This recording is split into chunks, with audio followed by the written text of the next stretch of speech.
He said Atticus wasn't interested in guns. Atticus said to Jem one day, "I'd rather you shoot at tin cans in the backyard, but I know you'll go after birds. Shoot all the blue jays you want, if you can hit 'em, but remember, it's a sin to kill a mockingbird." That was the only time I ever heard Atticus say it was a sin to do something, and I asked Miss Maudie about it. "Your father's right," she said. "Mockingbirds don't do no one thing but that make music for us to enjoy. They don't eat up people's gardens, don't nest in corn cribs, they don't do one thing but sing their hearts out for us, and that's why it's a sin to kill a mockingbird." It is our pleasure to join with Just Buffalo Literary Center in this year's Big Read, a major month-long celebration of literature in reading, featuring the classic book by Harper Lee, To Kill a Mockingbird. The National Endowment for the Arts initiated the Big Read because we are a nation of risk with our citizens stop reading. A 2004 landmark study, Reading at Risk, showed an alarming decline of literary reading among all age groups, especially young adults. The importance of reading cannot be overstated. The projects like the Big Read in this year's To Kill a Mockingbird make reading fun. We are committed to enriching the lives of Western New Yorkers through reading and through the introduction of Harper Lee's timeless classic. Just an incredible opportunity for our community to launch the reading of an incredible book, which happens to be one of my personal favorites.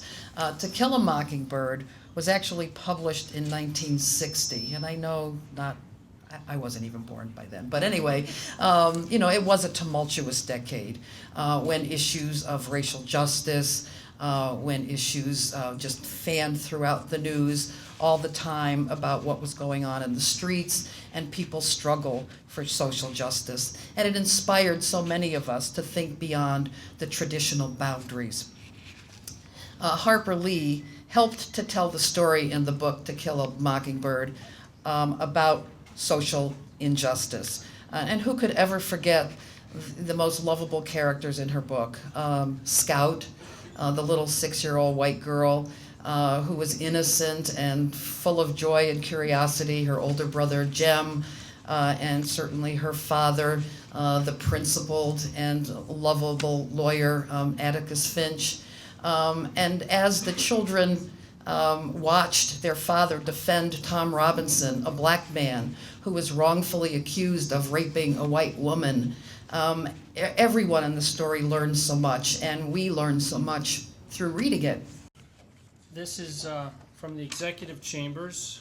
Whereas literacy and literary reading are issues of critical importance to the city of Buffalo and Western New York, both our present and future, and whereas Just Buffalo and the Buffalo and Erie County Public Libraries are sponsoring the program The Big Read, a month-long celebration of literature and reading, and whereas this year the reading selection is To Kill a Mockingbird by Harper Lee, which deals with racial injustice in the Deep South, class and gender role differences, and courage and compassion.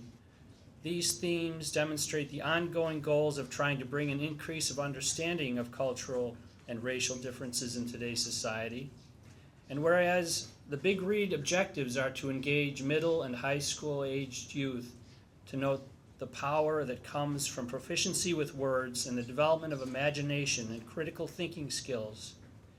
Now therefore be it resolved that I, Byron W. Brown, Mayor of the City of Buffalo, join these outstanding organizations who, with Studio Arena Theater, through their collaborative efforts, are working to abolish illiteracy in the City of Buffalo, do hereby proclaim the month of February 2008 as the Big Read Month in the City of Buffalo.